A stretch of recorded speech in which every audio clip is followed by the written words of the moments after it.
What if the scariest stories weren't stories at all? We look at our screens for entertainment, for news, for a connection to the world. But sometimes, the screen looks back with something we were never supposed to see. Imagine sitting in your living room, coffee in hand, watching a routine interview or a game show, only to witness the exact moment a life is extinguished or a monster unmasks himself in real time. Today, we are peeling back the curtain on 3 of the most disturbing moments ever captured on live television. From a cold-blooded confession that stunned a nation to a final, desperate message from a sinking plane, these aren't just clips. They are the final records of the unthinkable. September 25th, 2025.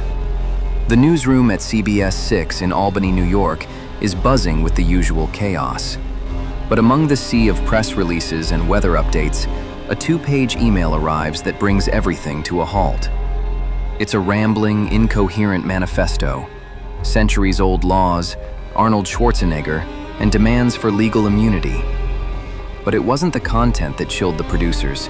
It was the sender, 53-year-old Lawrence Krauss. You see, Lawrence was a man under a dark cloud.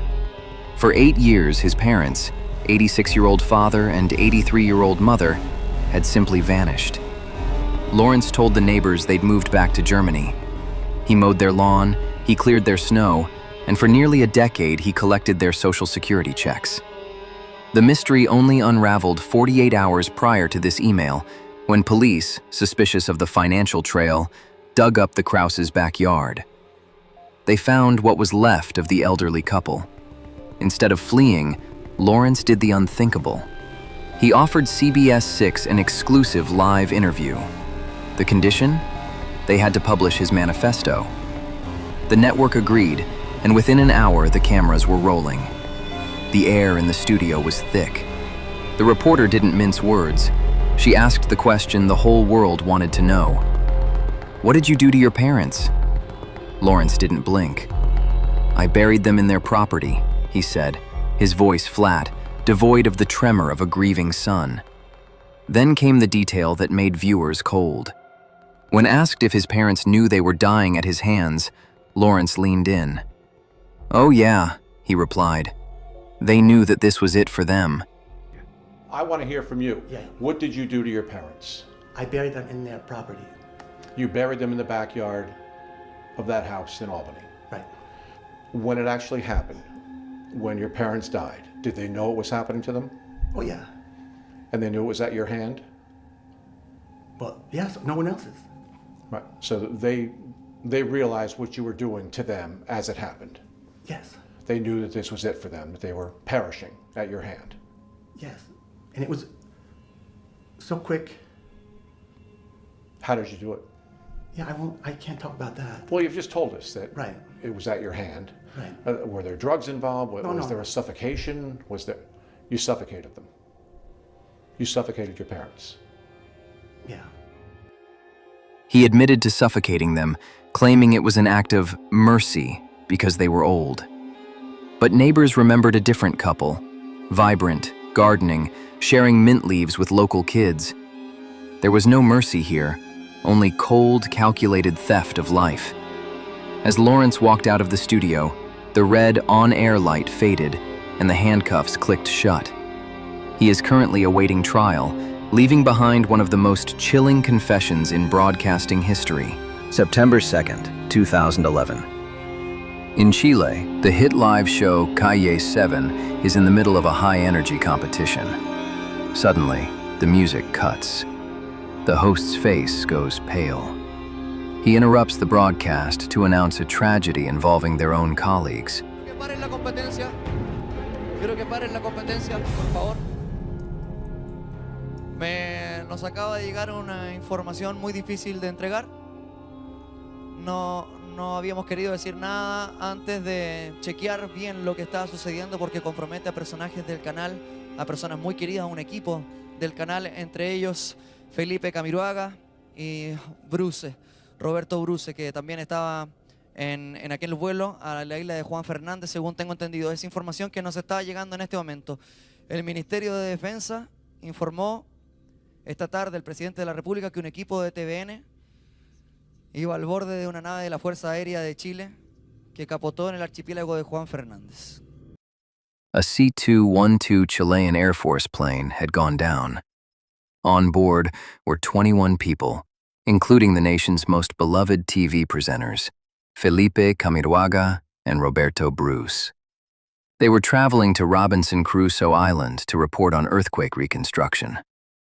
As they approached the runway, brutal winds seized the aircraft.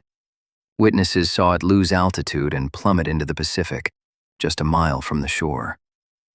Initial reports suggested everyone died on impact. It was a tragedy, yes, but a quick one. Or so the public thought. Months later, divers recovered the wreckage.